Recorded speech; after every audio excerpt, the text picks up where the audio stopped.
you might have noticed that my hair is a little long. It actually used to be a little bit longer. And the thing about having long hair as a cis guy is that you end up confusing a lot of people, because apparently long hair is still perceived as just a women thing. Like this one time recently, let me put on some music because I think this story deserves it. We were having construction done on our house, and we had very clear instructions that the dumpster for all their stuff should be placed in the street. Cut to the day of, and I watch as they are starting to put the dumpster in the driveway. So I'm rushing out like, hey, can we tell them not to do that? And the guy on the crew is like, oh, you can like go up and tell him not to put it there.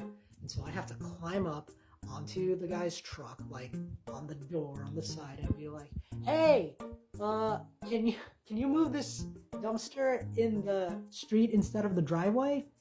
And he was like, oh yeah, that should be fine. And so he starts moving it, and so he moves it. It's a little close to our mailbox, so I just want to make sure that like, hey, this isn't going to be a problem for the mail people, right? And he was like, oh no, I'm sure they got it. And I'm like, okay, great, awesome. So I'm getting down from his truck door, and he asks, hi, excuse me, are you married?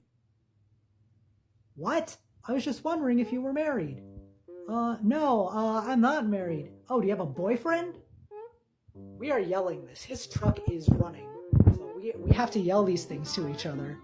Even though, like, he's, like, in the truck, like, there is work being done. His engine is running.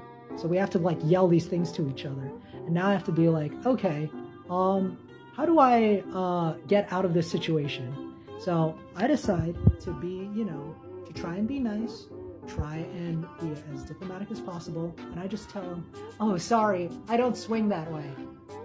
Which is great, because now, whether he thinks I'm a woman, or he realizes I'm a man by this point, he knows above everything, I'm not interested. Nice and clean.